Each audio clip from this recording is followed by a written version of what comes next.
خواہش کسے کہتے ہیں؟ کسی شے کو پانے کے لیے دل میں ایک امنگ کا پیدا ہونا۔ یہ خواہشات کہاں سے آ جاتی ہیں، کہاں سے جنم لیتی ہیں؟ کیوں انسان ان کے پیچھے بھاگتے ہوئے خود کو ختم کر لیتا ہے؟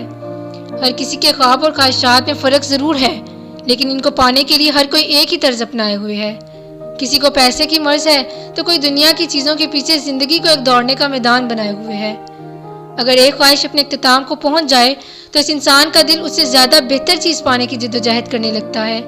یہ خواہشات اور خواب دیکھنے کا سلسلہ زندگی کی آخری سانس تک چلتا ہے۔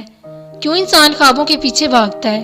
ایسا کیوں ہوتا ہے کہ یہ خوابوں کا لامتناہی سلسلہ اپنے اختتام تک پہنچتا ہی نہیں، اور اسی طرح انسان ساری زندگی جستجو میں گزار دیتا ہے؟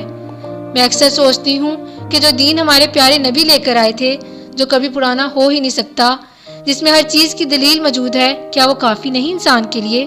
کیوں دل کو اتنا آزاد کر دیتے ہیں ہم لوگ کہ کوئی بھی اس کی تذلیل کرے، کوئی بھی عام انسان کے جذبات کو مجروح کر دے؟ کیوں خواہشات کے پیچھے بھاگتے ہوئے ہم اپنی عزت نفس کا بھی پاس نہیں رکھتے؟ میں نے اس زندگی میں ہر شخص کو اپنے مفاد کے لیے سوچتے دیکھا، اپنے فائدے کو اولین ترجیح دیتے دیکھا، لیکن بہت سے سوالوں کے جواب آج بھی نہیں ملے۔ انسان جب دین سے دور ہو کر اللہ کو بھول کر اور یہ بات بھول کر کہ اس مٹی کو آخر پھر مٹی ہو جانا ہے، دل کو آزاد کرتا ہے، تو پھر یہ خواہشات اور بے تکے خواب کبھی پورے نہیں ہوتے۔ اس لیے ضروری ہے کہ ان خوابوں اور خواہشات کو اپنے رب کی منشا کے مطابق ڈھال لیں۔ ممکن ہے کہ وہ ہماری خواہشات سے بہترین نواز دے اور ہمیں اپنے دیے پر راضی ہونا بھی سکھا دے۔ اللہ ہم سب کے دلوں کو سکون دے۔ شکریہ۔